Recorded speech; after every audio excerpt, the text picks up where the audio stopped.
Alright guys, welcome back for another episode of MTG Steam Brewery. We are back and we are doing standard for several weeks. We have them lined up and this is the first deck tech that we have for you, so let's go ahead and get right into it. Our first card for our red, white, black Aristocrats aggro deck is Athreos, God of Passage. He did have a lot of hype. I'm not sure he's worth the hype he had, but he's still an extremely powerful card. Though a lot of people don't really like Punisher cards, as he is very much a Punisher card, giving your opponent a choice to punish themselves one way or another, and they normally pick the best decision. But with this deck, we can normally just make this where we'll get our creature back each time, especially when we just have a Cartel Aristocrat on the board and can just start sacking guys every turn. It can either kill them really fast, or we can continue to generate card advantage and get attacks in with Cartel Aristocrats as the game goes on. So he has a lot of synergy as with the Cartel Aristocrat and with the deck as a whole, as most of our creatures are cheap and very aggressive. We also have 4 Zafa Necromancer, as pretty much every creature in this deck is a human, with the exception of Athreos. Being able to get 2/2s out of our guys, especially when we have a Cartel Aristocrat, to pretty much just make 2/2s when we need blank spot removal. Being able to use Cartel Aristocrat like that, and when this and Athreos are also on the board, it just generates a ton of card advantage, or we get a 2/2 and they take 3 damage, which is never really that bad, especially when we just want to kill them as quickly as possible. We'll serve 3 Daring Skyjack. He's very good as a 2-mana 3/1 that can gain flying. In this deck, that's not really too hard to accomplish, but we don't really want 4, because just so many of them early can just walk right into a detention sphere, as well as it can sometimes be very hard to get him active against certain decks. But he's certainly worth having in the deck, so we have him as a 3/of. We have 1 Timer at the Murder King, a personal favorite card of mine. Against a lot of decks, the board can just stall, because we'll have to hold black blocker, so we can't really get through.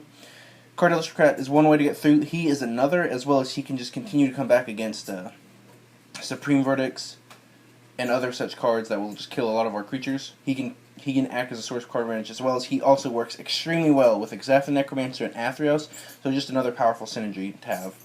And of course, one of the main cards of the deck, Cartel Aristocrat as a 4/of.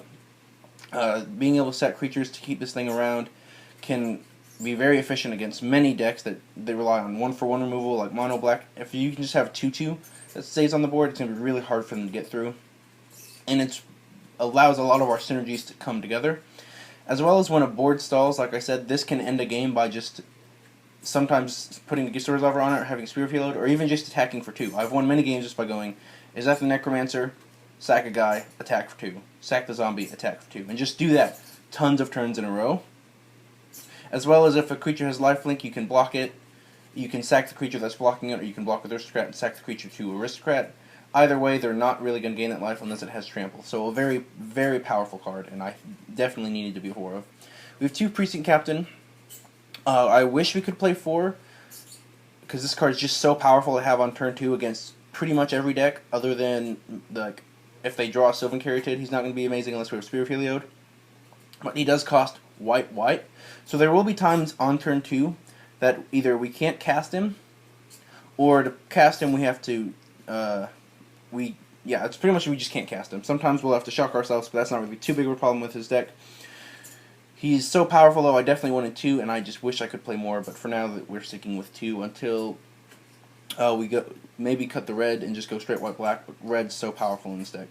We have 4 Firefist Striker. Lots of new cards that are very relevant against the green decks, being able to stop Courser's Crucifix and other such guys that come down early. So they can't stop a Sylvan Caryatid, but Sylvan Caryatid can still only block 1 creature at a time. So this is definitely worth having. It stop being able to push through damage against things like Courser's Crucifix, Desecration Demon, Grey Merchant. Being able to push through those things with these cards is going to be very huge. As well as the Nyx Fleece Ram. This card is a way to get around that, as that card is very problematic for this deck. It's really hard to answer unless they block with it and we Lightning Strike it. But we also have to have Lightning Strike. This is just another way to get around it. So he's definitely worth having as a 4/of. He does not do very much against the aggressive decks, so that is to keep in mind. If you have a very heavy aggro meta, this whole main deck's probably not the build for you. We also have 4 Soldier with Pantheon. Very good, efficient 1-drop. I've played this card before. Protection from multicolored. It used to be a lot more relevant. It's still pretty relevant. It blanks detention spheres. If people are playing Zuri Storm, it gets around that. Frostborn Weirds if Mono Blue's a thing. It's probably not because of Deicide nowadays, but this card is still very efficient. Whenever an opponent casts a multicolor spell, gain 1 life. If you go up against another aggressive deck, having this guy on turn 1 is going to be very huge if they're playing things like Dryad Militant from the green-white deck, Fleece Mane Lion, Boros Charm, Borkland Rampager. All these things are going to be very relevant then that we're gaining the life off this, because this does allow us to have some way to continue to attack into their creatures while still having source of life gain so we don't just die. So for Torment Hero, just another human 1-drop. We needed one more 1-drop. It was either this guy or maybe Ragnaros Cackler. This guy's a human, so he did win the slot as well as his heroic can sometimes come up. Being able to suit him up with the Grisava, get into damage, and then attack can be very relevant against aggressive decks. And just being a cheap aggressive 1-drop human made him good enough to be in this deck. We have 1 Spear of Heliod and 2 Gifts of Grisava as our 3-drop non-creatures. Maybe we should cut 1 Gift for a Spear, but my aggro matchup with the way my mana base is built was just really tough. So the Gifts of Grisava is just kind of a main deck way to get around that, as well as a way to get around mid-range creatures that can keep a Firefist Striker alive if they have 2 blockers instead of just 1. So it is very... Gift Firefist Striker can wear it very well. Card Aristocrat can wear it very well also. We cannot put it on Soldier Pantheon, so don't try that, as I've tried that before and got a warning. So don't do that like I did. Spear of Heliod, just so powerful. Maybe we should find room for it by cutting another card, but I'm not entirely sure what you would cut. Maybe Timerat. If you wanted to play this deck, I want to play Timerat, so I'm going with one Timerat for now. But Spear of Heliod definitely does a lot of power, just acting as an anthem. We can't really play Hollow Triumph, though a lot of our creatures are white or black. We can't really just buff half our team and then draw the other half if they like Supreme Verdicts. So Spear of Heliod won the slot over Hall of Triumph, even though Hall of Triumph is easier to cast. And then our last spells are 4 Boros Charm and 4 Lightning Strike. Lightning Strike can act as early removal against aggressive decks, which can be very relevant. Boros Charm being able to deal 4 damage and make permanents I control indestructible. Both of those modes are extremely relevant with this deck. Sometimes the double strike can come up. Like, say if you attack with a Daring Skyjack that has a Gift Orzhova and they don't have a blocker, you can double strike it. You'll get in the extra 4 damage and gain 8 life, which can be very relevant against many decks. But most of the time it's going to be 4 damage to finish them off or to make your permanents indestructible to beat a Supreme Verdict. So it's just kind of like Exath the Necromancer, just another way to get around Supreme Verdict. And then we have our mana base. We have 2 Mana Confluence.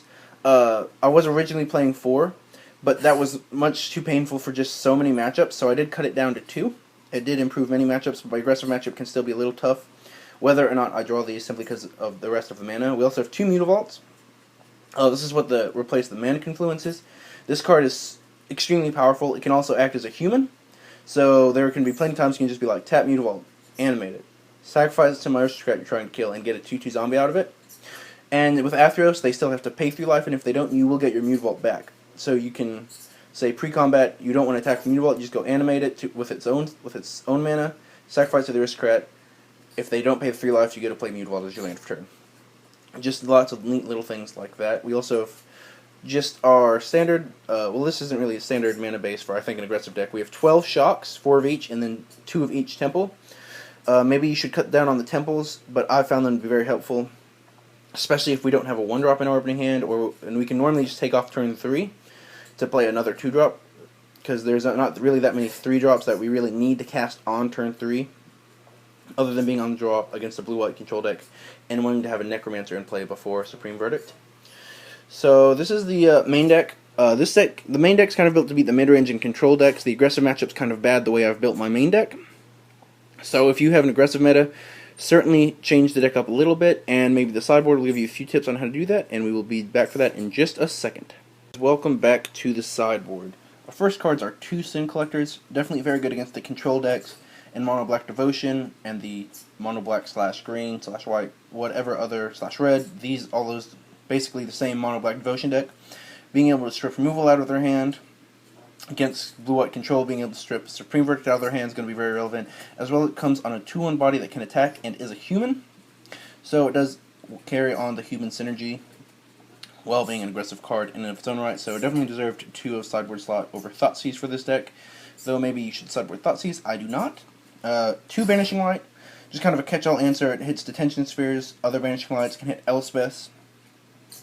Maybe a god that's in play that you don't have an answer for. other pesky permanents that are just really hard to answer. This card's just kind of a catch-all. Very good against mid-range decks. Sometimes bringing it against control deck. You don't need to, though. But if you were that worried about Elspeth, definitely bring in Banishing Lights. 2 Gifts of Resolva. Again, for the aggressive matchups, kind of make the aggressive matchup better. As the matchup is really tough, we needed 2 more Gifts of Resolva to improve the matchup greatly. This card just kind of shuts the door on them if they can't kill the creature immediately. So definitely needed 2 of those. 2 Chain of the Rocks, just kind of some cheap removal, good against mid-range decks that don't play like Abrupt Decay. Like against the junk mid-range deck, I definitely don't want to bring this or Banishing Light in. They're playing their own Banishing Lights, they're playing Abrupt Decay. They can bring in Golgari Charms to kill many of our creatures. So this card really just seems a little lackluster against the junk mid-range deck and the green-black Devotion deck, but against aggressive decks and like red-green monsters, this card definitely seems like it's going to be very good. 1 Slaughter Games. The blue-white control decks, they run like 3 Elspeths as their win condition. If you just go Slaughter Games Elspeth, they didn't bring in their Aetherling, which they're probably not going to against you, then they probably can't win unless they're playing Elixir, in which case it's going to give you a bunch of time to kill them. If they're only going to be able to win with Elixir, they have to get to a point where they can. 1 Harness by Force. Act Treason's traditionally been a very good sideboard card for these kinds of decks, and this is Act of Treason and then some. So flooding against a mid-range deck, this card can just win a game on the spot. Say they say Mono Black Devotion, they leave back Desecration Demon and a Grey Merchant. You have 6 mana. It's the only 2 blockers. They don't have any Mutable Ults tapped or nothing. Because say they played Pack Rat and animated a bunch of Mutable Ults attacked you. You go Harness by Force, take their guys, kill them. This can also just be very good against Monsters decks, as they're just playing a bunch of huge guys. Being able to take their huge fatties and attack them with their own fatties is going to do very good. At worst, you're going to make them block with one of their other better creatures and kill both of them. Or just one of them. It doesn't really matter. This card's going to be very good against those kinds of decks. 2 Maze of Mortars, cheap removal for the aggressive matchup. Kills Courser of Crewfix. Very good against the mono black as it kills everything but Desecration Demon. Definitely a very powerful card. Sometimes we'll be able to overload it. More often than not, it's just going to be 2 mana remove target creature. It kills Blood Barons is going to be a huge thing for us, as Harness by Force is also an answer to Blood Baron. Blood Baron is a huge problem for this deck, and we definitely wanted some answers to this. 1 Profit Loss, as there are several other White Weenie style decks in my meta. There's a red-white and black-white aggro, just black-white humans, and just a really aggressive red-white deck. 8 1-drops like our deck, and then a ton of aggressive like Rakdos, Shred Freaks, Ash Cell. It's a bunch of other X ones that are going to be very good against us. Being able to kill their creatures 3 mana, or if we get to 5 mana, being able to make ours 1 bigger and their opponent's creatures 1 less is going to be very huge. Especially in aggressive matchup, if they actually have anything that survives, they say block. You kill a bunch of their guys, and then you kill what's left, and you could keep your guys. So it's going to be very powerful in the aggressive matchup. And we have 2 Deicide. 2 mana, exile target enchantment, instant speed's going to be very good. Exiles, Underworld Connections, Courser of Crewfix, Attention Sphere, Banishing Light. Other random enchantment creatures that see play, Master of the Feast, which could be a big problem for this deck. This card answers a whole lot of things right now. And several people are main decking as a 1-of and then sideboarding 2 or 3 more. I'm just going to sideboard mine because I don't really think I need it in the main deck. This card, but if you want to, you can. This card does a whole lot of things against a whole lot of decks. Being able to exile gods can also be very relevant. Mono Blue Devotion is probably no longer a deck because of this card, but there can be other gods that see play that you just want to get all of them out of there. Keranos is a very good example of that, as that card can just slam the door shut against our deck. Being able to bolt something every turn against us is going to kill us very quickly. Even if it doesn't kill us, killing all our creatures will end the game that way. So this is our sideboard. Pretty straightforward. Not really too much complexity to the sideboard. I do like this deck very much. It can be very good. Just tune it very much to your meta. If you want any tips or recommendations on what to cut for changes to your meta, you can find us on Twitter at PearsallsBlog. You can email us, pearsallsblog@yahoo.com. You can find my old articles on pearsallsblog.wordpress.com and my new ones on mtgbrodeals.com. There will be an article over this deck, hopefully going up the same day as this video, so if you don't check out the article first, please go check that out, and please be sure to check out mtgbrodeals.com. They are a great crowd over there, and you guys have a good day.